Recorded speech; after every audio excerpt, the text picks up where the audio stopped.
Welcome everyone. I'm Amir Weiner, the director of CRIS, and it is my pleasure and honor to introduce today's speaker, Dr. Yevgenia Albats.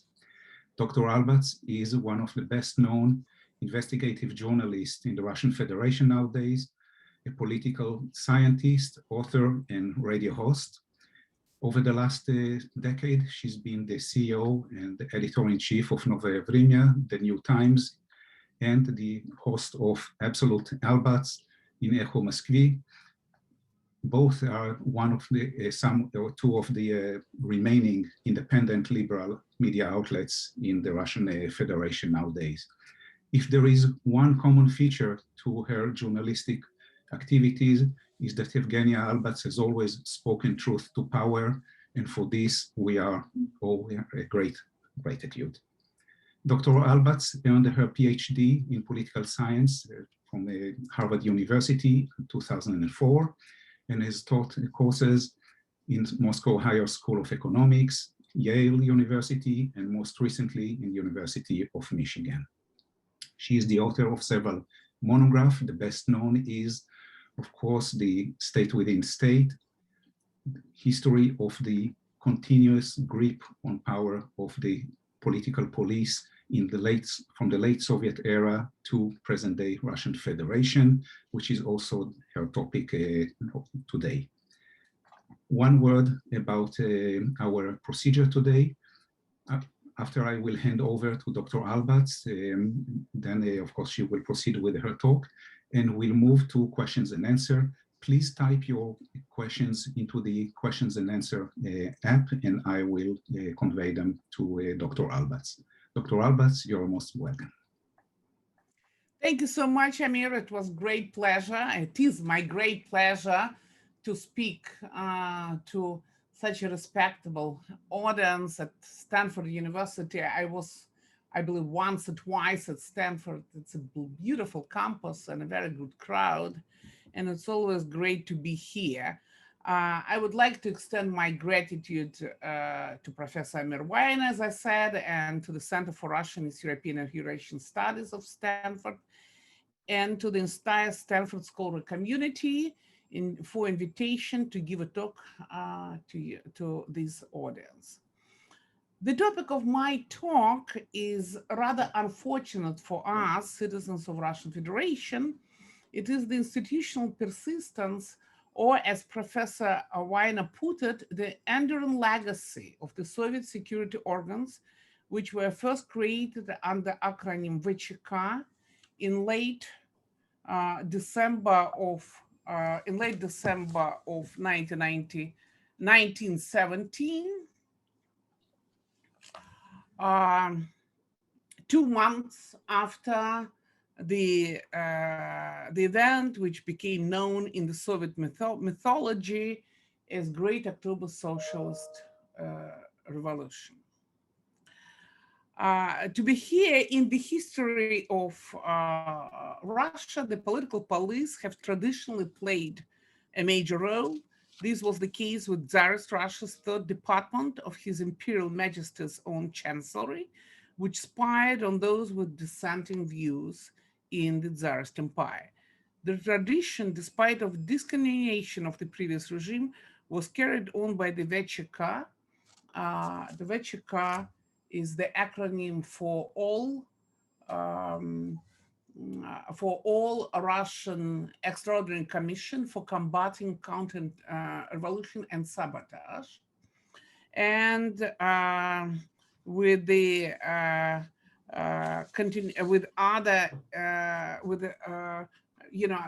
KGB had many different acronyms through its history during the Soviet times, and we really, it's not that important to remember all of them. However, what's really important to understand that from the very start, organs of the state security under different acronyms had little to do with the security of the state, but served as instruments in suppressing any opposition to the ruling clique and any alternative ideologies. It is safe to say that during the 33 years of Stalin's dictatorship, Political police became the most powerful institution in the land, controlled by Joseph Stalin and a handful of his closest apparatchik. These was developed, there was developed a very special way of control of those legions of blood-crazed Chekists. You can see on the screen the definition of this name Chekist, which is still used in the current day Russia for those who work in the Russian political police and the FSB and some other agencies. So under Joseph Stalin, repressions, naked violence, mortal terror were the means and tools that allowed the dictator to keep the political police intact. In the period from 1932 to 1939, some 23,000 Chekists were executed, of which 14,000 were killed during 2 years alone, when Nikolai Yezhov executed the Stalin's policy of the Great Terror. Don't worry, I'm not going to give you a lecture on the history of the KGB, though trust me, it's a really great story. Yet, it's important to our talk and for this presentation to understand that political police, with the absence of real controls, can be controlled only through this mortal terror and mortal violence. Um, it's also this history of the KGB from its early from the early decades of the Soviet Union. It's also important in order to understand why, after the collapse of the Soviet Union and Soviet political police, which to some seemed as dead, in fact resurfaced and regained control in the nowadays Russia at the scale it never had before. In the post-Soviet USSR, the control functions are.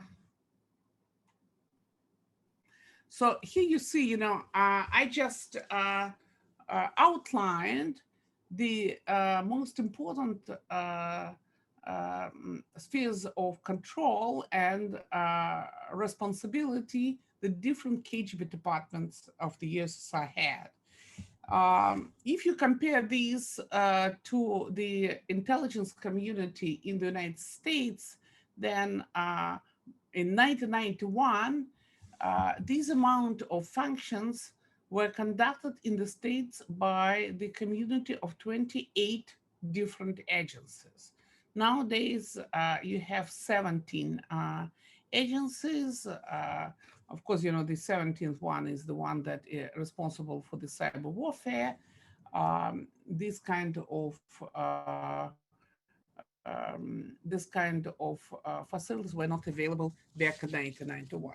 So it was a vast, it was very big organization, which had hundreds of thousands of employees who worked through all around the Soviet Union, which is Russia still is the biggest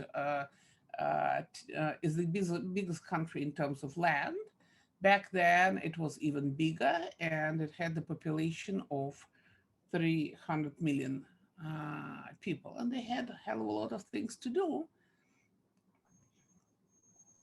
In the post post-Stalin's USSR, I'm sorry, before we process, so in the post-Stalin USSR, the control function over the political police was taken on by the institutions of the Communist Party, which of course was not party, but institution of governance. From the central committee in the capital in Moscow, to the oblast committees, to the regional committees out in the provinces, all the way to small towns in the middle of the nowhere. So in the Soviet Union, it's important for our story once again, I would like to point out this. In the Soviet Union, there existed two vertical state structures which penetrated the entire country. These were the Communist Party of the Soviet Union and the KGB. Uh, Much acclaimed and rightly so reforms of the party state by Mikhail Gorbachev, who came into power in 1985, destroyed the institution of the Communist Party, but left almost unscathed the political police, the KGB of the USSR. In fact, KGB officers enjoyed the role of the gatekeepers, and hence they even benefited from the politics of economic liberalization. Gorbachev made the same mistake as did Nikita Khrushchev before him and Boris Yeltsin did after him. He chose to believe the Chechen were bad guys because they were run by bad politicians. He failed to understand, as Khrushchev before him and Yeltsin after him, that it's not about bad guys or good guys. It is about the institutional arrangement of the institution, which initially was created and based on violence, disregard disregard of human rights, which got accustomed to work outside any realm of law and had almost uncontrollable power over the country they run. Uh, Gorbachev, as later Yeltsin believed, that that Czechs who had access to information through surveillance and eavesdropping were to shield him from the palace school. In fact, each and every general secretary of the Communist Party, each leader of the Soviet Union, um, getting at age, got to believe in this power of the KGB to protect them from the palace school. Each and every one got to be wrong, starting from Stalin, continue with Khrushchev, and of course with Gorbachev, who was imprisoned in his Black Sea dacha for us in August of 1991, when the KGB led a coup d'etat. It failed. It's true, it failed. But Gorbachev got a very painful lesson that people whom he trusted betrayed him the minute they were able to do that. After the collapse of the Soviet Union, there were a lot of hopes that Russia was going to follow in the shoes of some other former communist states, which also had to go through through the painful process of opening their archives and restructuring and conducting a purge of their political police. This was the case with Stasi in German Democratic Republic, with STB in Czechoslovakia and then Czech Republic, and with many others. To be sure, uh, quite few countries of the former Warsaw Pact went into the full illustration process as it happened with respect to Stasi in Germany and to STB in Czech Republic. However, each and every post-communist state sooner or later had to to get engaged into policy of illustration, banning their former political police officers from getting positions in the elected offices or in the governments, and they had to get to open archives. It turned out it was impossible to proceed with political reforms in their countries without first dealing with their political policies. However, Russia, Russia loves to find its own way. And Boris Yeltsin, who had all the possibilities to mm, to close the doors of the notorious KGB, of notorious Lubyanka, that's the square where KGB located, and still FSB and all other institutions of that sort located. He had all the possibilities and all the power in his hands to close the political police and to start a bunch of secret services anew. More so, since lots of Soviet troops were withdrawn from GDR, from German Democratic Republic, uh, and other Eastern and other countries of Eastern Europe as a result of the agreement between Gorbachev uh, and the West. These troops were brought back. Lots of officers were brought back to Russia.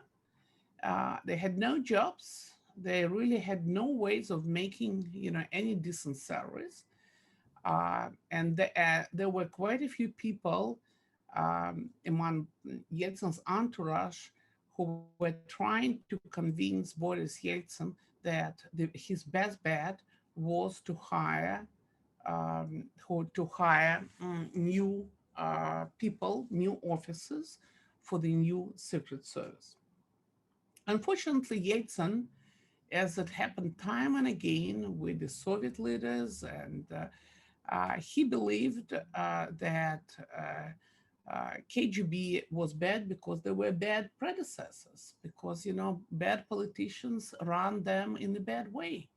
There were also all kind of talks that new Russian government had to have political surveillance in order to constrain communists, and also to prevent political mobilization of masses who were, again, in accordance with the Adam Przeworski theory. Of those of you who don't know, I would say that there was back then, in late 1980s, early 1990s, there was a famous book written by the then University of Chicago professor, political scientist, Adam Przeworski, Democracy in the Market.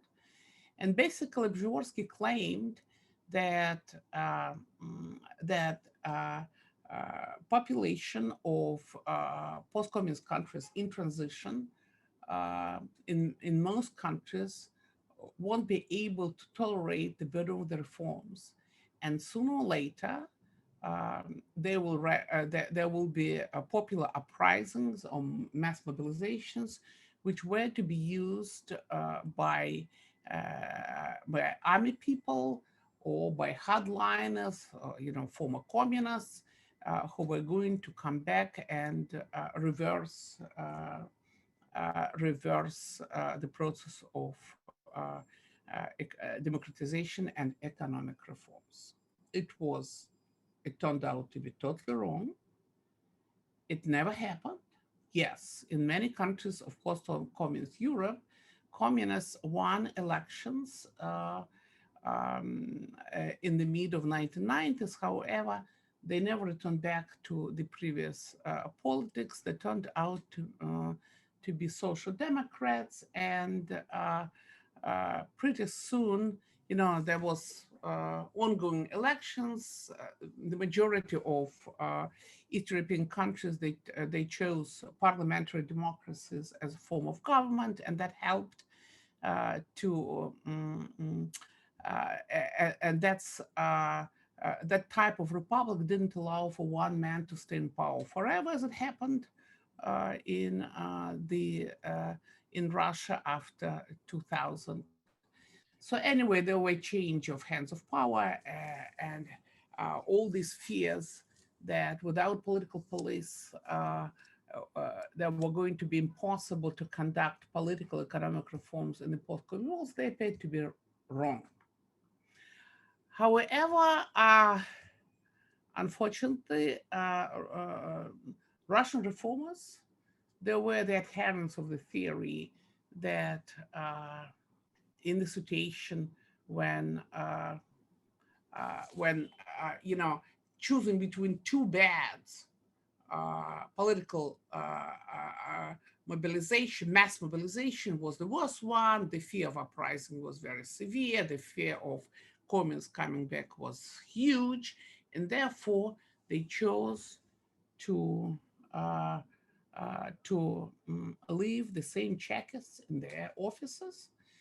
uh, yes, there was some, there were conducted certain restructuring of the KGB. KGB was divided into different agencies, um, Federal Security Service.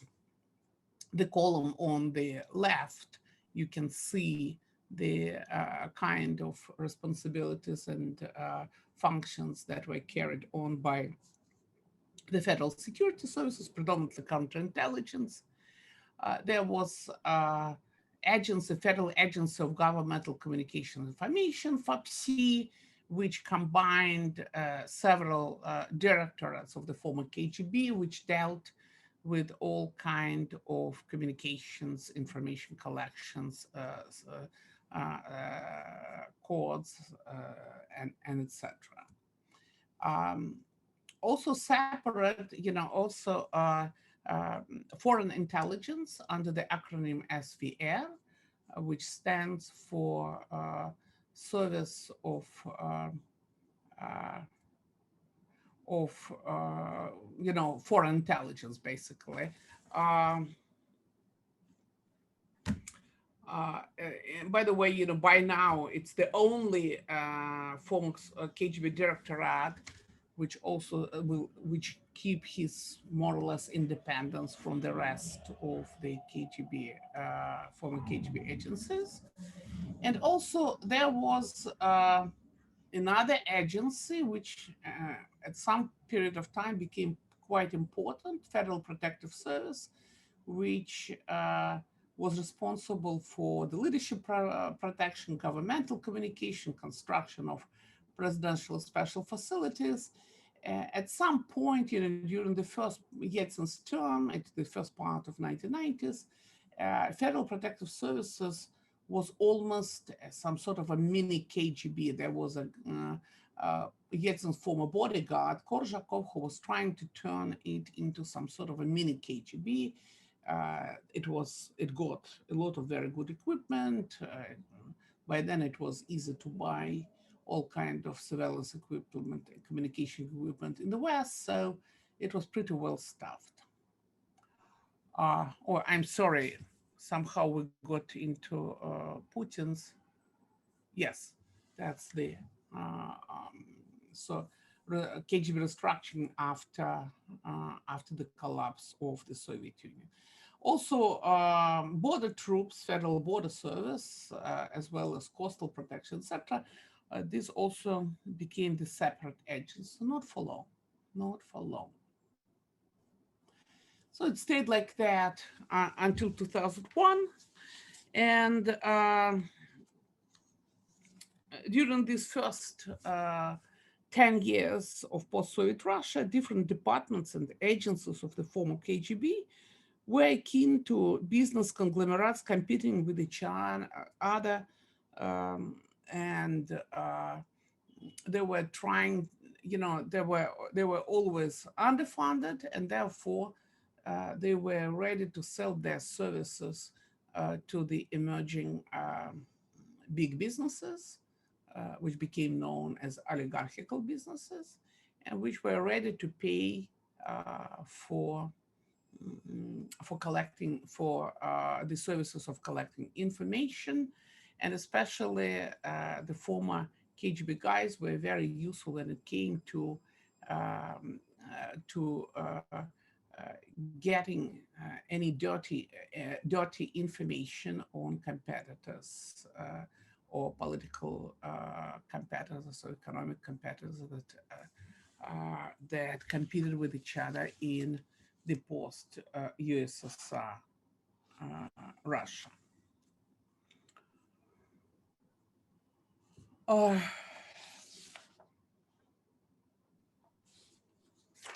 everything changed in December of 1999 when Vladimir Putin, the former KGB operative, took over the post of the Yeltsin successor in March 2000. In the next 3 months, he ran a presidential campaign and became the president of the Russian Federation.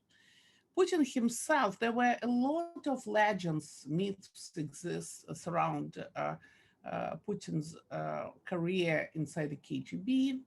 Um, Part of it, were created by he himself. Part of this myth was created by by his entourage. Vladimir Putin graduated from the Department of Judiciary of the Leningrad State University. Please don't mistake Department of Judiciary for the law school. These departments never taught any law. They were preparing Soviet bureaucrats, and Putin was one of them. He was recruited early in his student career by the KGB, and after graduation, he joined KGB counterintelligence operations in the second city in what is called northern capital of the Soviet Union, then Soviet Union, Leningrad. Now it's St. Petersburg. Um, Putin, his early career was he went through the ranks inside what is called the ideological counterintelligence, or the Fifth Directorate. He was involved in all kind of campaigns against dissidents, but predominantly he was involved with counterintelligence activities until he joined. He succeeded to get into the most prestigious among KGB guys, School 101. Now it's in Andropov's Academy. These School 101 was preparing intelligence officers for service abroad. Putin was fluent in German, and he was pretty good in German. However, despite of all his efforts, he never succeeded to get into the first main directorate, the Soviet intelligence, as the first main directorate was a very lucrative, lucrative office, which was first and foremost staffed by the children of the Soviet party and KGB nomenclatura. Believe you or not, and you rather believe in that, you would probably believe in that, kids of the Soviet nomenclatura, they really didn't want to live in the Soviet Union. Therefore, foreign intelligence service was the way to be stationed abroad and to enjoy the luxuries of the Western life while receiving their salaries from their office in Moscow. Putin was of humble background, therefore, he was unable to get in the first main directorate. Um, However, each and every department of the KGB had their outposts outside the Soviet Union in different countries.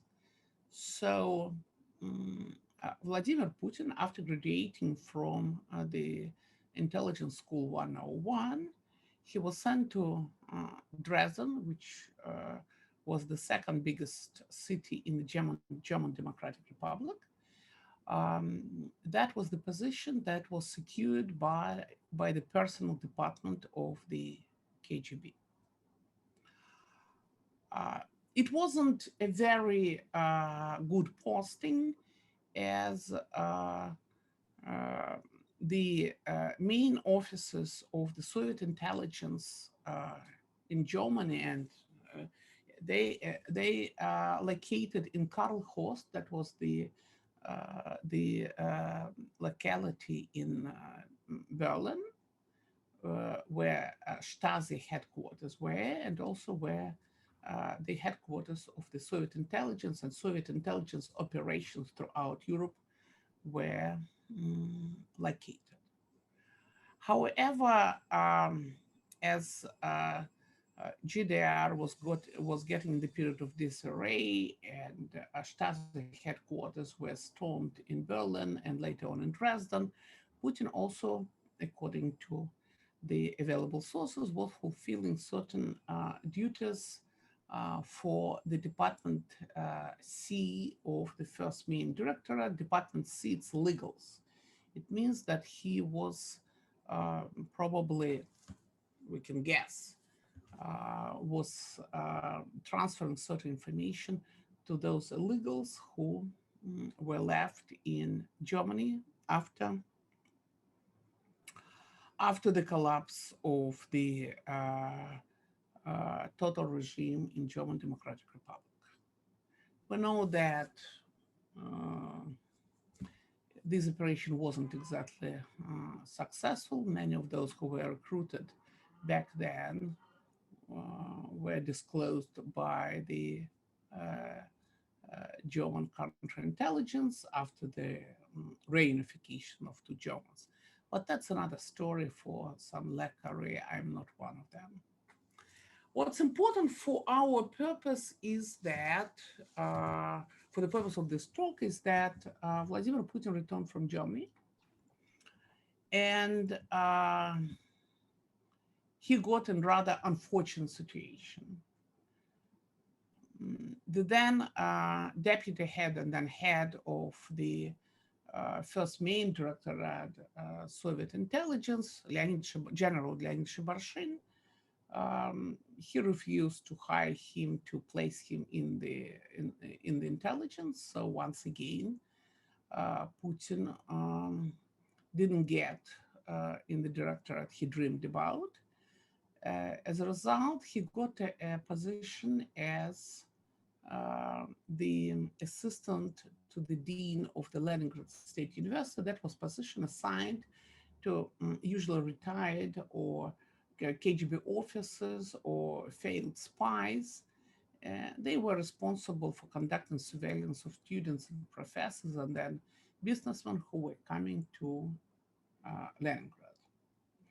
However, he got his luck when Anatoly Sobchak, the mayor, the first elected mayor of St. Peter, was elected. Somehow Putin got his way to Sobchak, and there are a lot of gossips about that, but once again, that's for another story. And that's how he started his career inside the administrative structures of the Russian Federation. According to those who worked side by side with Putin in the mayor's office of St. Peter, everyone were perfectly aware that Putin was reporting to his subordinates in whatever was left from the KGB before 1991. He joined the office, I believe, in 1990.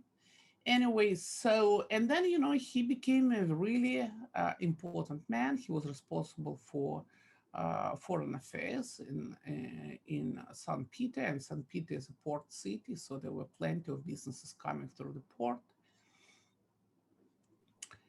Uh, Putin never ran for any elected office. In fact, when mayor of St. Petersburg, Anatoly Sobchak, ran for re-election in 1996, Putin was in charge of his presidential campaign. Sobchak lost, and Putin had to leave St. Petersburg.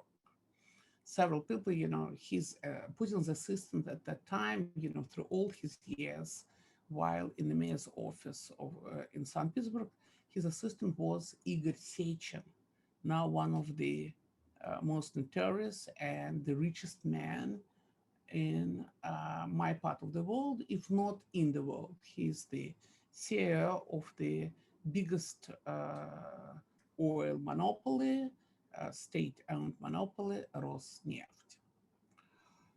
Anyway, when Putin, uh,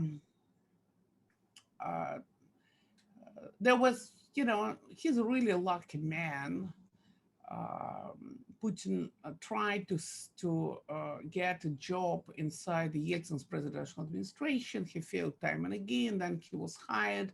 Then the guy who hired him abruptly passed away. Then, once again, he went through all kind of, favors, and he found himself in the administrative department in charge of the affairs dealt with Soviet property outside the Russian Federation. There were plenty of property that existed in different countries which were left, and nobody really cared about it. So he was in charge of this. And then, quite successfully, he went through the ranks of the Yeltsin's presidential administration. Finally, he became the head of the Security Council, which was no entity back then. But what was most important, he was appointed as the head of the FSB, this Federal Security Service, and that was a real career jump. As I said, in December 1999, Putin was chosen as a successor to the aging Boris Yeltsin, who was no longer able to carry his duties as the president of the country. It wasn't Yeltsin's choice per se. Yeltsin was looking for another successor. There was a guy, Nikolai Aksyonenko, who looked very much like Yeltsin, tall, well-built, He was in charge of the then Russia's third monopoly, railroads, and he was deputy prime minister. However, uh, Yeltsin's expanded family, as we call them, his son-in-law, his daughter, and the then head of the administration, they were in favor of Vladimir Putin, as they believed that he was easily to be controlled by the outgoing presidential family. It was a tragic mistake. It was a tragic mistake for us as a country. It was a tragic mistake, I believe, for much of the world. But that's what happened. I can tell you, just one anecdote. I hope, I'm not, yes, I'm running out of time, so I will save this anecdote for later. So, as Putin came into power, he immediately started to collecting back the different directorates and departments of the KGB. Foreign intelligence was for a while left alone, and still it is. It stays separately. There was created a very financial intelligence, something like the kind of intelligence that you have in the United States under Treasury. But you can see that there is no longer FAPSI here. There is no longer border troops, etc. All these was observed predominantly by the Federal Security Service. At the same time, Putin started the institutional redesign. You can see on this side that quite successfully he reversed whatever reforms were conducted in the previous 10 years. He started with successful economic reforms. First of all, the reform of the tax code, and he bought out Yeltsin's nomenclature, Yeltsin's elite, with this 13% flat tax. And then, he went into political reform, electoral reform, and etc., which basically, he abandoned elections of the regions. Russia is, by the Russian 1993 Russian Constitution, Russia is a federation. There were elected governors, elected mayors all across its 11 time zones. No longer. Putin canceled elections of the regional leaders, governors in 2004. There was process of defederalization of the Russian Federation. It's basically a unitary state now. There were electoral reforms. You can see all these numbers that, basically the whole system that was created in the 1990s, which allowed for some sort of democratic politics, all that was reformed or was reversed. Electoral reform, you can see that there were amendments to the electoral law, there were amendments to the law on presidency. Then, there was change the guard. Putin was creating there was redistribution of property rights and residual property rights. Putin created his own oligarchical system.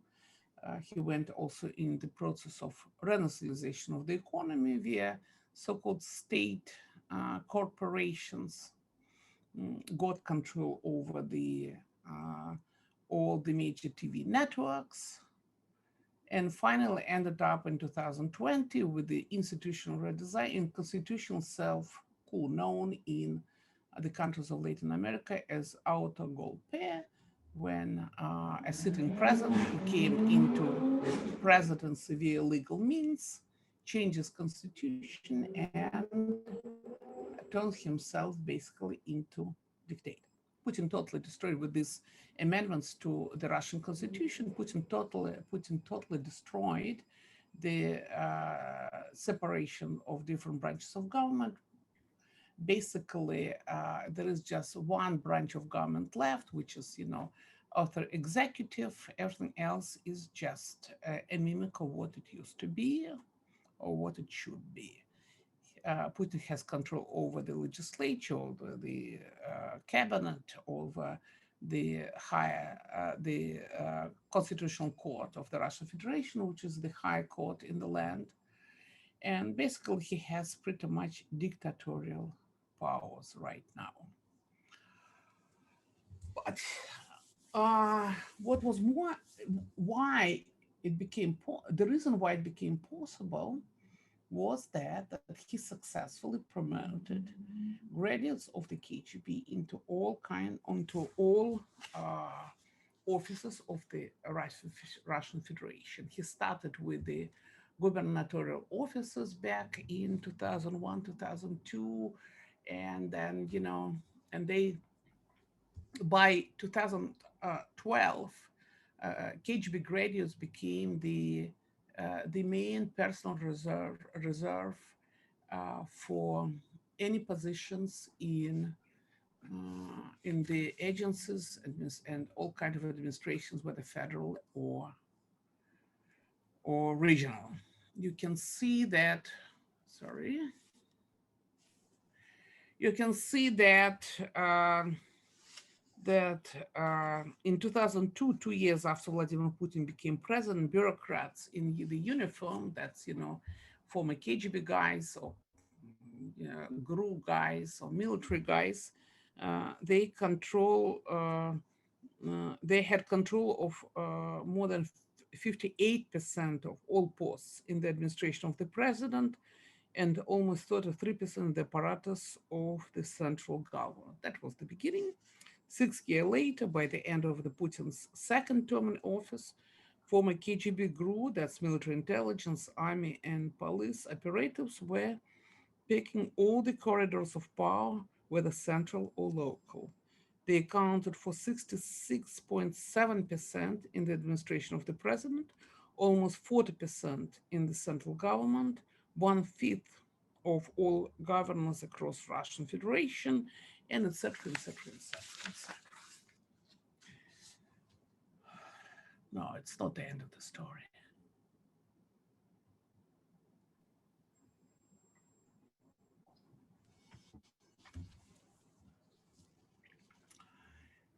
So by the end of the Putin's second term in the office, first term in the office, KGB graduates were taking command on heights in all major corporations, enterprises, banks, telecommunications.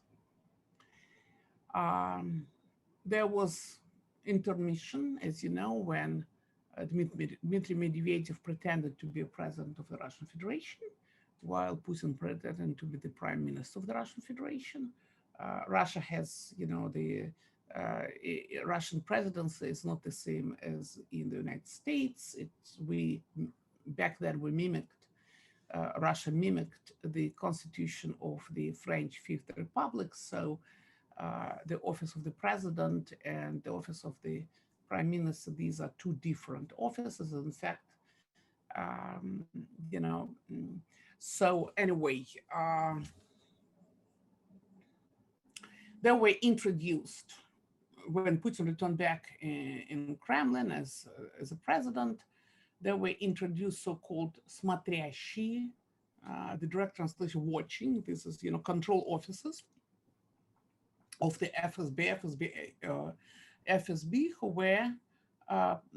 who were controlling situation in the universities and businesses. Nowadays, in each and every university, in fact, in each and every department, there is FSB officer who is in charge of all kind of, so to say, security affairs. He basically controls the behavior of students and professors in the universities. Also, after the annexation of Crimea in 2014, that was the onset of the new stage of the development of authoritarian politics in Russia.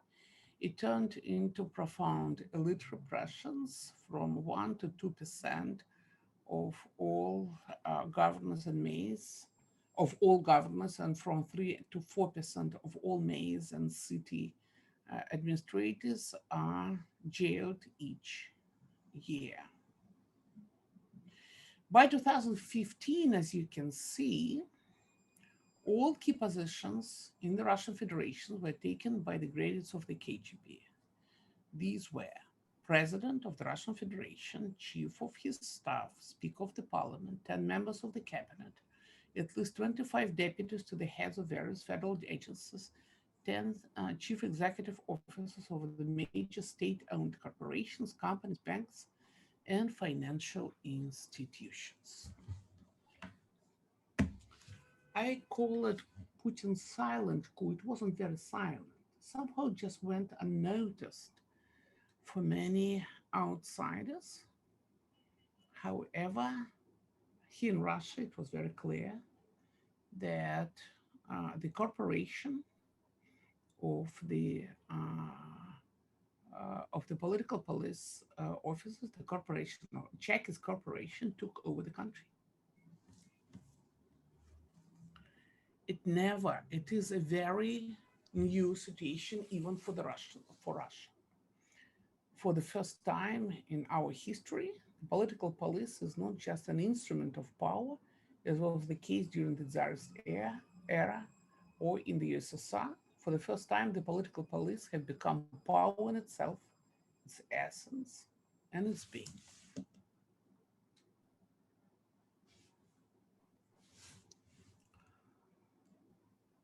There are many both statistical and anecdotal examples that prove this, what I call institutional persistence. It's especially noticeable in the fields of ideological counterintelligence. I mean, the kind of counterintelligence that existed back in the Soviet Union, which was carried under the auspices of the Fifth Directorate, which controlled all spheres of societal life, everything. You can see, in this slide, you can see the development of the Fifth Directorate and the kind of functions and spheres which were under its control.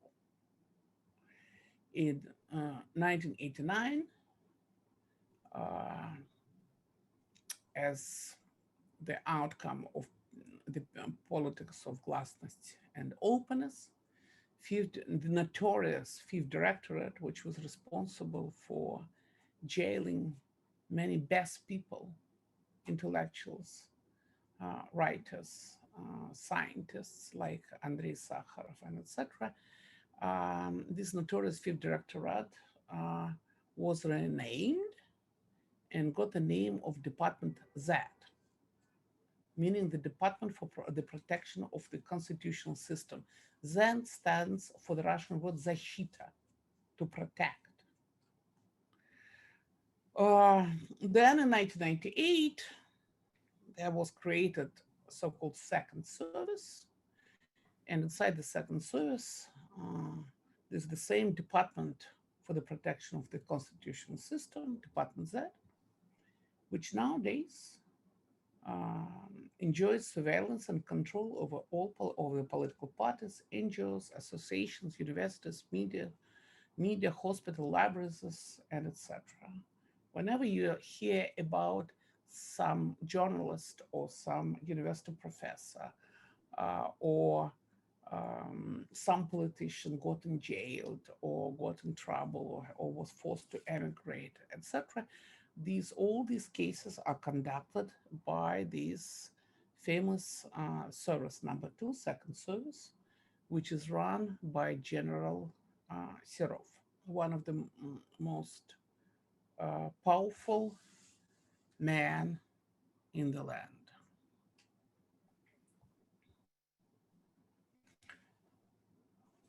As it was the custom in the Soviet Russia, KGB had all kind of equipment to keep an eye on the Soviet bureaucracy, regardless of whatever, internal rules existed. For instance, they were not supposed to control the eavesdropping of the members of the Politburo or of the heads of the regional party departments. However, they did.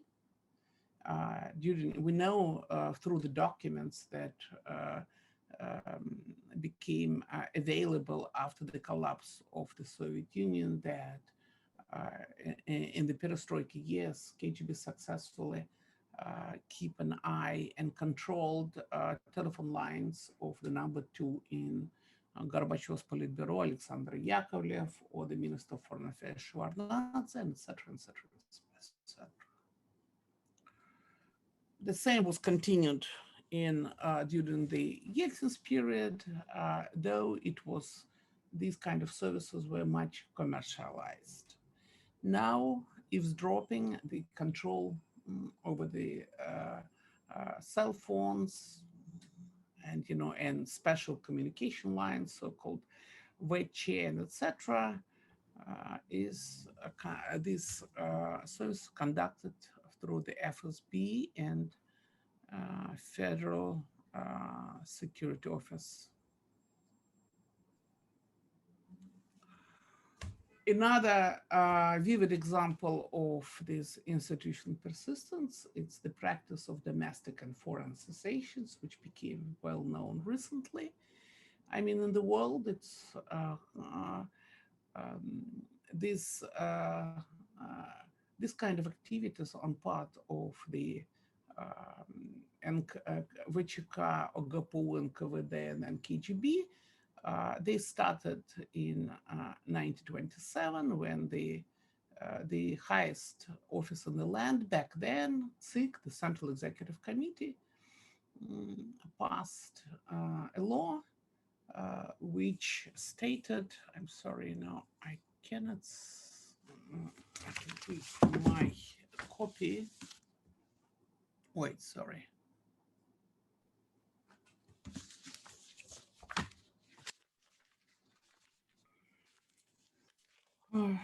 Because I cannot see what is in the very right of the slide. So back in 1927, that's very important.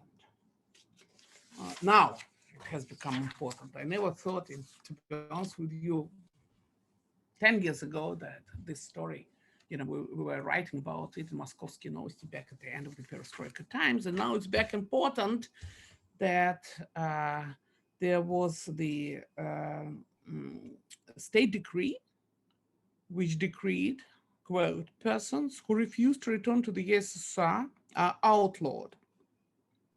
Outlawing entails A, confiscation of all property of the convicted persons, B, execution of the convicted persons 24 hours after confirming his identity. And listen to this, this law is retroactive. It meant that whoever walked over there to the enemy's lines, as Soviets used to say, those who betrayed their Soviet motherland, they were to be found regardless of how many years passed. In the first, there was the resident in Tehran, Iran, who defected, I believe, in 1927. They found him 10 years later. Uh,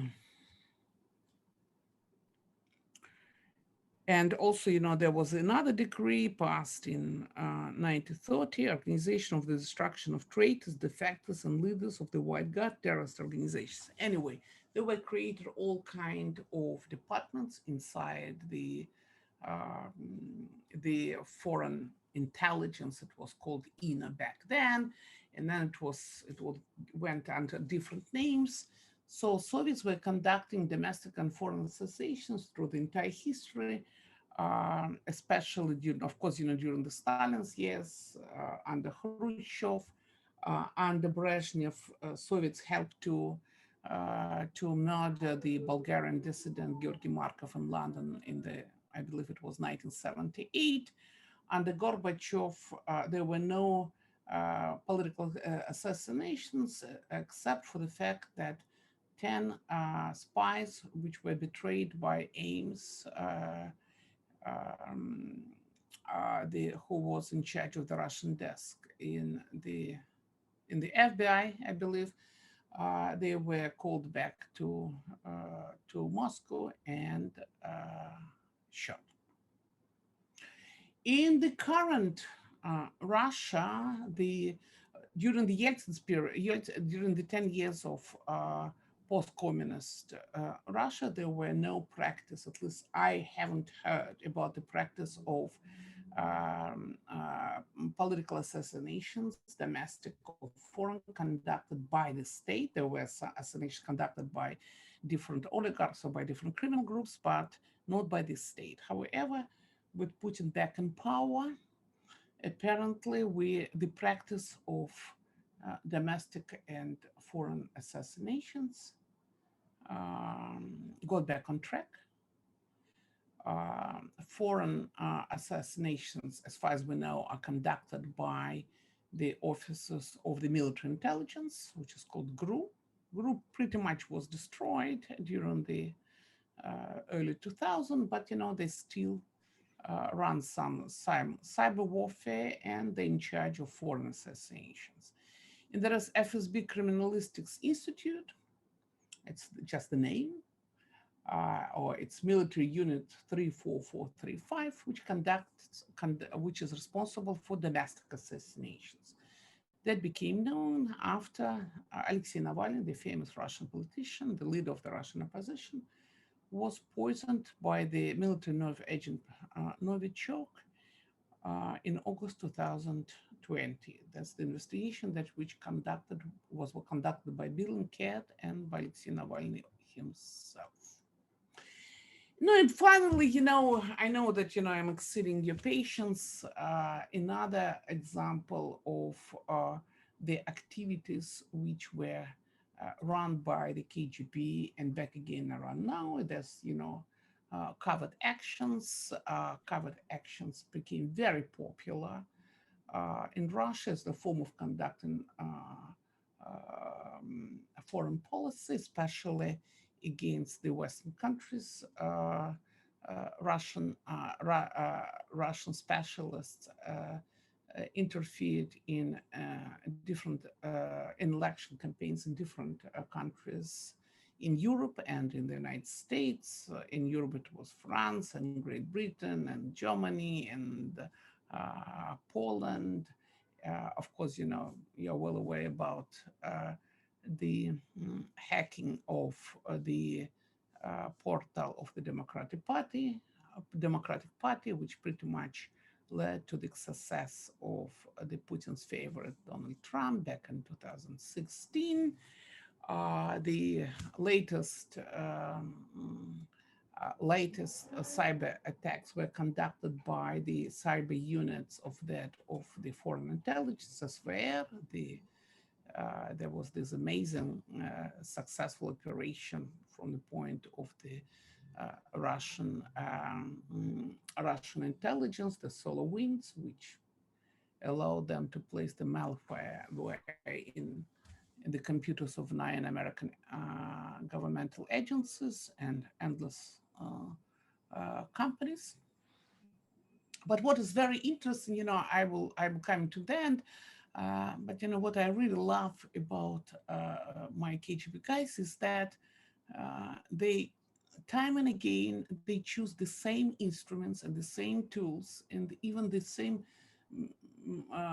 modus operations when they run their covert actions. Apparently, BuzzFeed, 2 years ago, BuzzFeed reported that Russian officials, were recruiting Italian pro-Russian rightists, and they were planning to make a deal which would allow them to acquire oil at the discount rate. In fact, exactly, and the same was used in different other countries. What is lovely about that in one of the documents that I obtained back then when the KGB archives briefly were opened, the same kind of operation in Italy with the same tasks and the same means, oil, were used by the KGB in 1984, which, and in fact, KGB was doing this all across the world with, different companies aligned to the Communist parties or to the Social Democratic parties. But in Italy, they also, Soviets provided access to oil at the discount rate. So, I had to skip,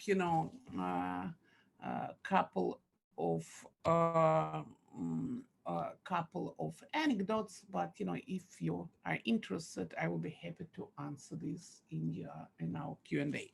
Sorry that I exceeded my time. Thank you so much, Dr. Albats, and we'll open now questions and answers, of course, and we have a number already.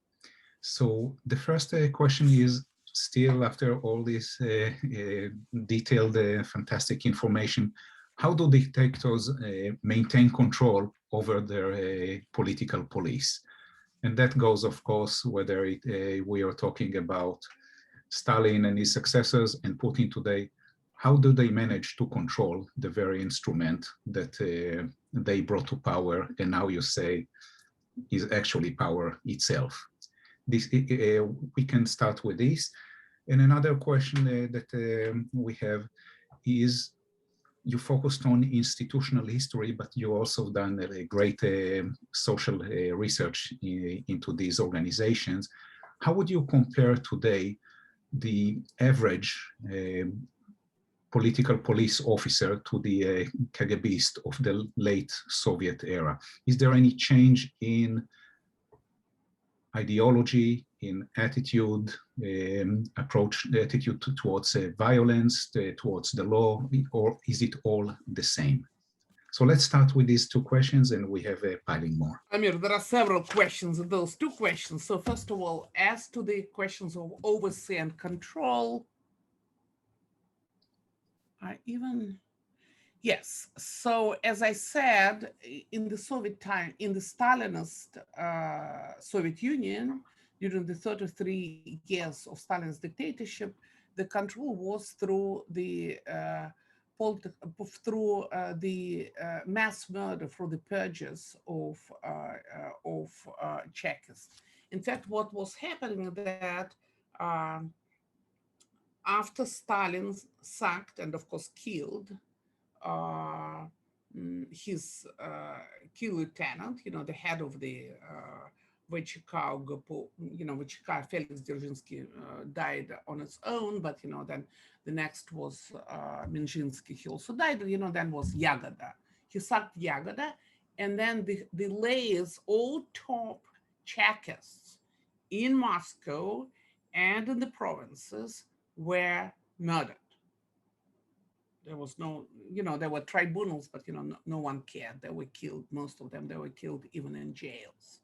So, and as I said, during the period of, through the 30s, some 23,000 Chekists. There were also some police people, they were murdered. That what kept them intact, this mortal terror and their fear of being killed if and when they did something wrong. It didn't save them, then, Yezhov, who ran this great terror, this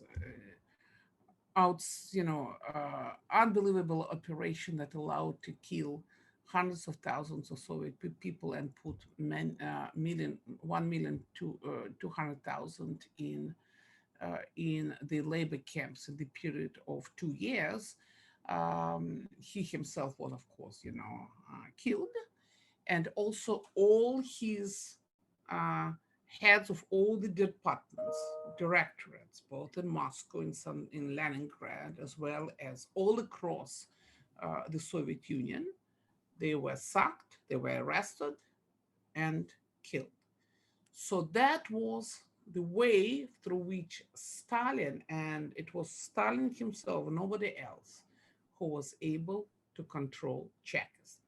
After Yezhov, there was, Beria. Beria, in fact, was quite successful. He succeeded, not that because he was the head of the NKVD, NKGB, MGB, but because, he was in charge later on. He was in charge of the creation of the Soviet atomic bomb.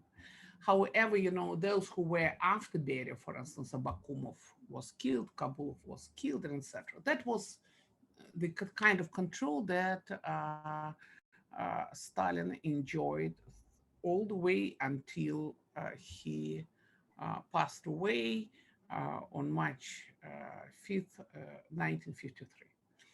After the period of after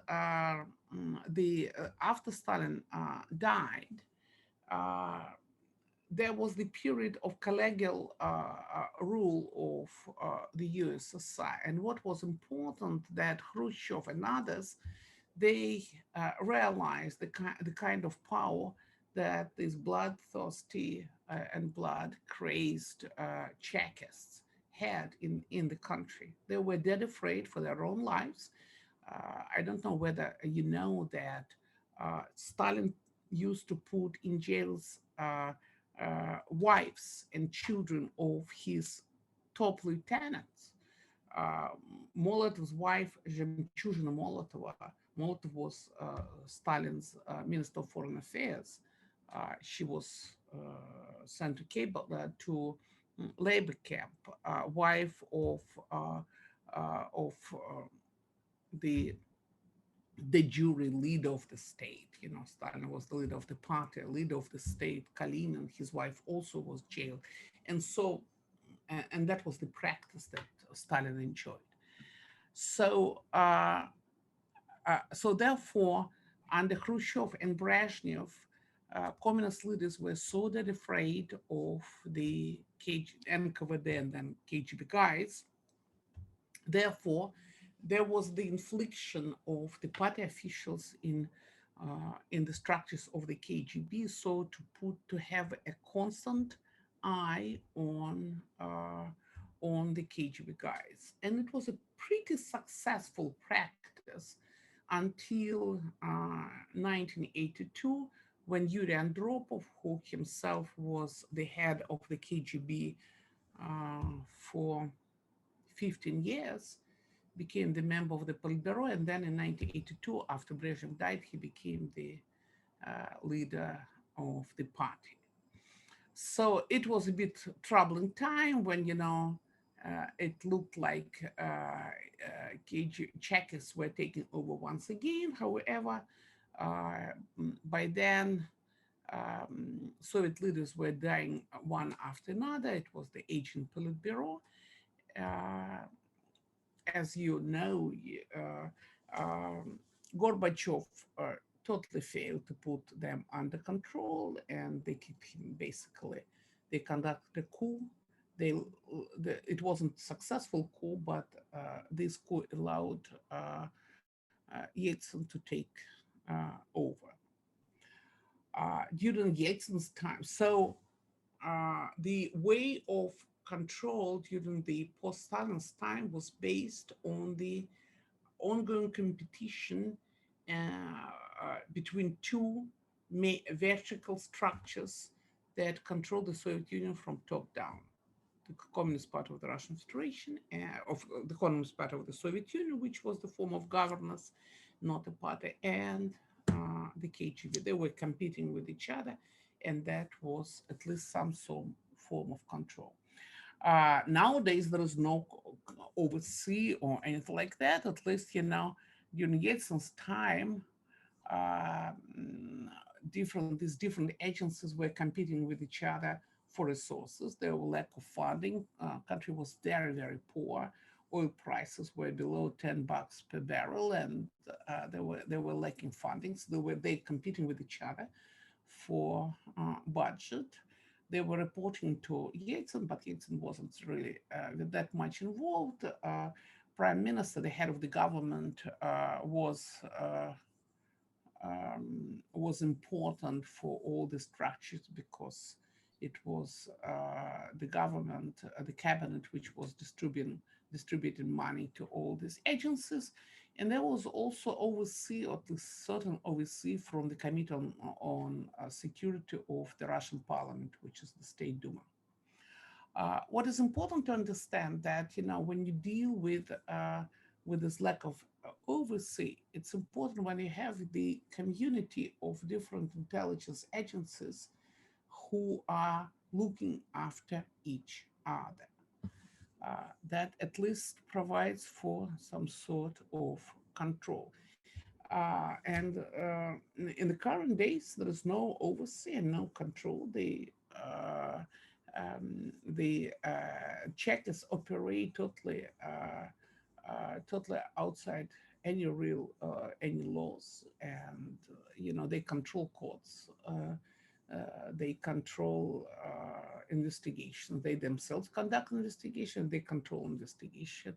They receive information, whatever they need, through Rosfin monitoring, which allows to control all money in and outflow. Through other agencies like Roskomnadzor, they control media, they control university, and etc. So, and all of them report to one and the only guy, President Vladimir Putin himself, the former KGB operative, and to a certain extent to the head of the Security Council, I mean the National Security Advisor, as you would say, Nikolai Patrushev himself, the former counterintelligence officer of the KGB's counterintelligence department stationed in the northern region of Russia, Karelia. So that's with respect to overseas. So now there is of course, no overseas, but you have to understand. I'm sorry if I wasn't clear on that. This is a corporate state. Russia is enjoying corporativist politics, the kind of politics and the kind of arrangement, institutional arrangement that existed in the Benito Mussolini Italy, in Antonio Salazar's Portugal, and in Franco's Spain. It's a corporate state. It's not a dictatorship, at least not yet, but it is a corporate state. What was your, Amir, I'm sorry, what was your Yeah. second question? I'm sorry, because No problem. Uh-huh. Yeah. Second, just a second. Yeah. Second question concerns the profile of the KGBists as you compare them today to the FSBs. Is there any change in attitude towards law, application of violence in terms of their worldview, education, etc.? Or are we talking basically about the continuation of the KGB? You talked a lot about institutional continuity, but is there in social terms also a change or continuous persistence? Unfortunately, we are lacking good sociological research, because basically it's impossible to conduct, to run polls inside the FSB.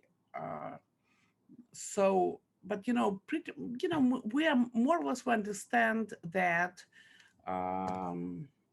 that the Czechs, they're statists, they're imperialists. Obviously, there's no ideology, as autocracies usually don't bear any ideologies. However, there are certain mentalities and the adherents of the expansionistic policies in the former Soviet republics. Many of them they're Stalinist lovers. They have Stalin's and Dzerzhinsky portraits in their offices. Obviously, the kind of job that they do doesn't allow for respect of any human rights. They work outside the realm of law.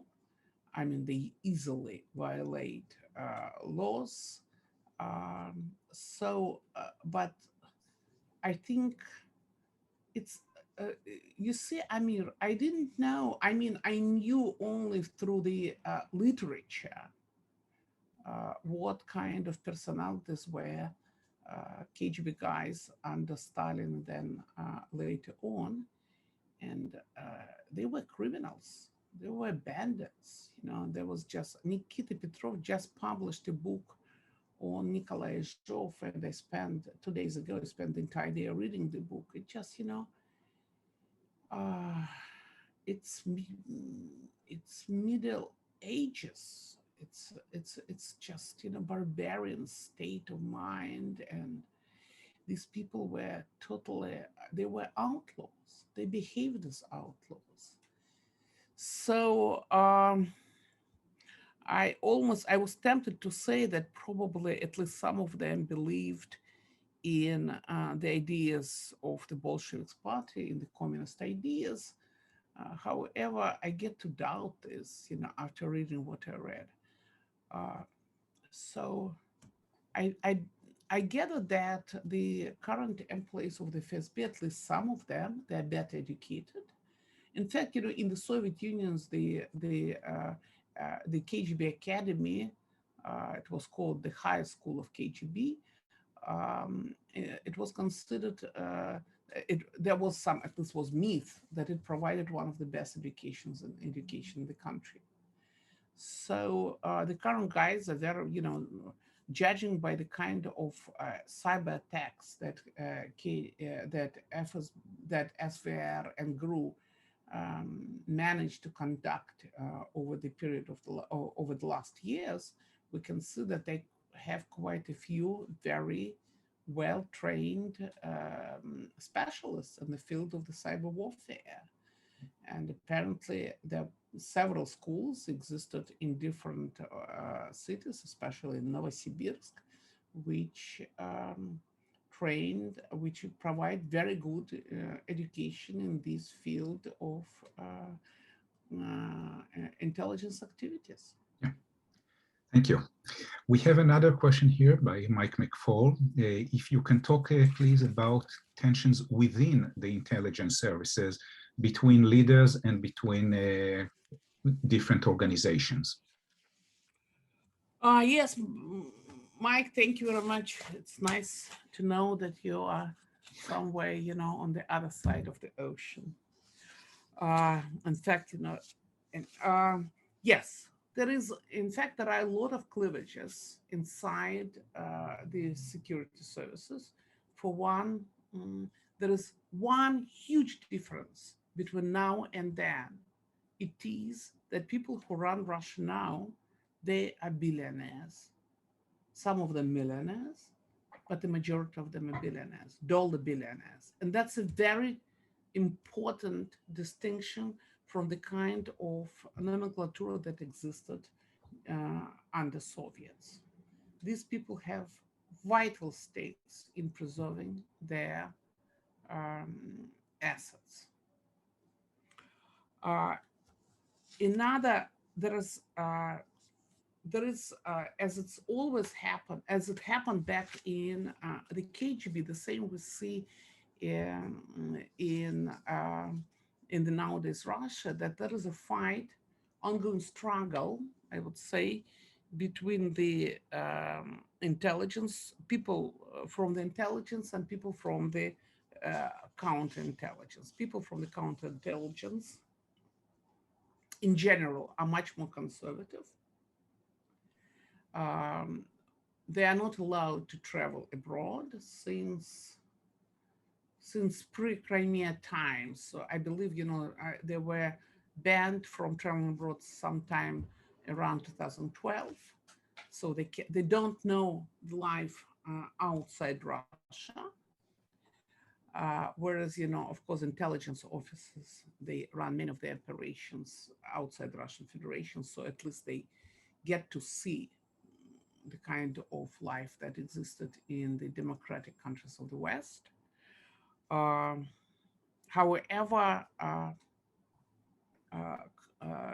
counterintelligence Chekists, counterintelligence officers are having upper hand in the current Putin's entourage. Putin himself are quite suspicious about people from intelligence, except for some of his friends like Chemezov, who is the head of one of the major state corporations, which run all the major MIC enterprises. And Nikolai Patrushev, he's the guy from Middle Ages, and the mentality and the kind of knowledge that he possesses basically suggests that he's run by all kind of conspiracy. And in fact, this conspiratorial mindset, this belief in secrets, this secrecy, that's one of the definite feature of the Chekists in this. That was the same in the Soviet times, but it's true for the current employees of the FSB as well. As for we suspect, Mike, that there are a lot of uneasiness on the part of the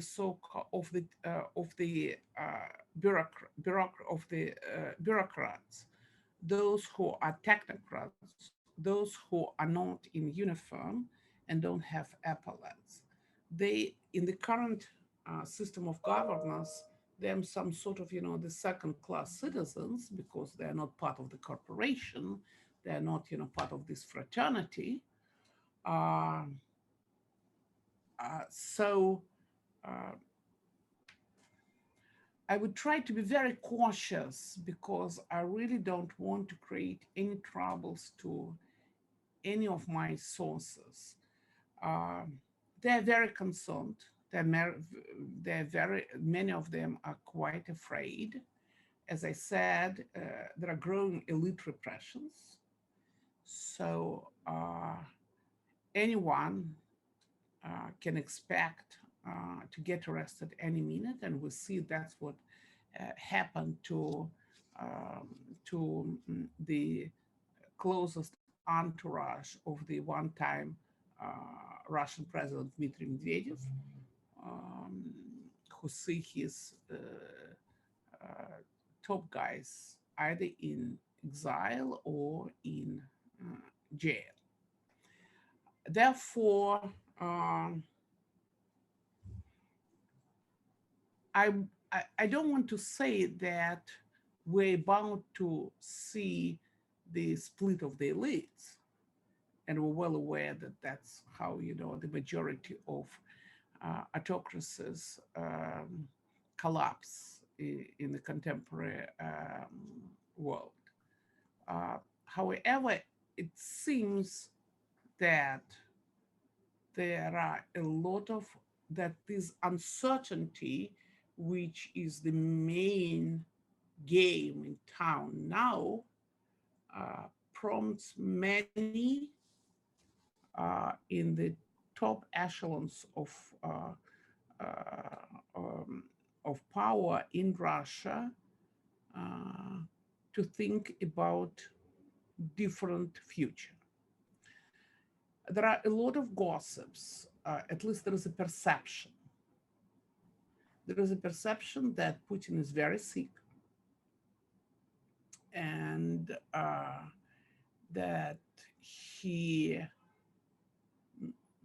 that he is undergoing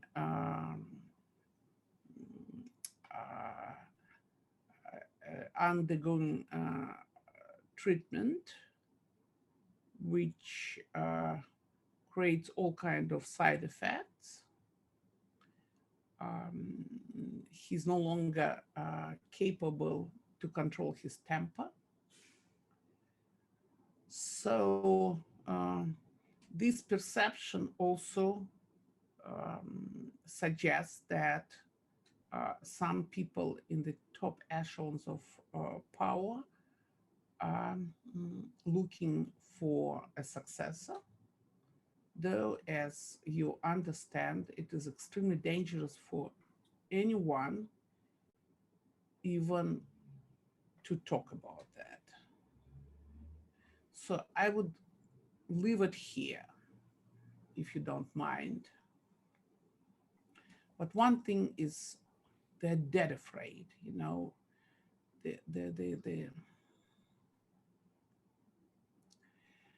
no one, it's amazing to see that all these billionaires and millionaires, they're no longer able to construct their own future. Many of them, those bureaucrats who are not in uniform, those whom I call technocrats, they had to call back their sons and daughters from the Western universities as it is seen now by Chekists a sign of disloyalty, as potential treason.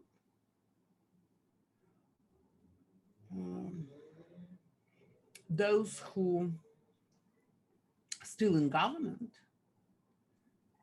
at least some of them would love to step down.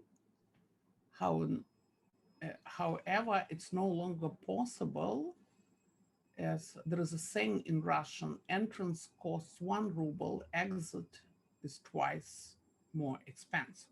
It is to say that those who are thinking about retiring from the government, they are reminded about Alexei Ulikayev, the long time Putin's Minister of Economy, who was accused of trying to extract bribe from the head of Rosneft, Igor Sechin, one of the richest man in the land and one of the most powerful men in the land who enjoys control of one of the departments of the FSB and etc. It's so-called Sechin Spetsnaz. But anyway, Alexei Ulyukayev was accused and sentenced to 8 years in the labor camp. That happened after he made clear that he wanted to retire, and he was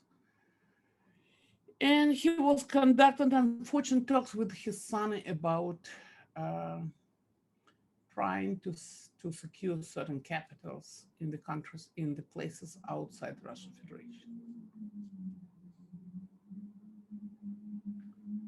Thank you. We have one last question here by David Lewis.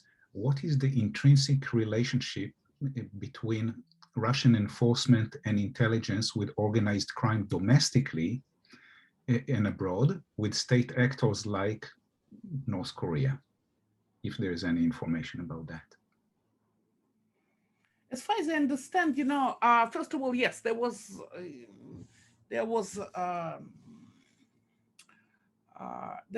extensive use of organized crime during the Soviet times. It's, you can read it in many books. In the post-communist Russia, a lot of businesses were connected with the East European mafia. One of the leaders of this East European mafia, Mr. Mogilevich, successfully returned to Russia, was jailed for a while, but as far as I understand, he's released now. There was another guy who, Mr. Dvorskin, who was involved in all kind of criminal activities in the United States. And he's still on the FBI most wanted list. He's running a bank in Crimea. However, having said that, they're pretty much under control of the FSB. In fact, some researchers, some of us who try to study the Soviet and now the Russian political police, some believe that criminal underworld of St. Peter of 1990s, which Putin was, as some say, he really controlled this underworld, had a profound impact on the mindset of those who came to run Russia after Yeltsin stepped down. Many people from the Putin's entourage, they went through all kind of semi-legal activities, let me put it this way, in 1990s in St. Petersburg, as well as in some other parts of the Russian Federation. As for the North Korea, as far as I understand, Russians have no real standing in North Korea. It's pretty much the domain of that of China. But of course, Michael McFall would know this much better than I do. Okay, thank you so much, Dr. Albats. It is 10:35 p.m. in Moscow, and we appreciate giving us your time. And let me thank you again for fascinating conversation, and hope to have you here in person soon. Thanks so much. Amir, thank you very much. I would, if you allow me, I just want to say one last thing. Sure. That having said what I said about the success of the KGB and the corporate state that exists in the current Russia and all the dangers that comes with that, I would want to point out that Russia is not the USSR. It's even not the USSR light. In no way under the USSR regime, I would be able to run a lecture like that from Moscow. This is an example of, as much as the situation is quite serious here, but still, you know, it's not the total state that existed in the USSR. And Czechists, at least so far, they are not willing or are not able to exert the full control over the minds and lives of the Russian citizens. Thank you very much for having me. It was a great pleasure. Thank you so much. Goodbye. Thank you. Goodbye. Goodbye.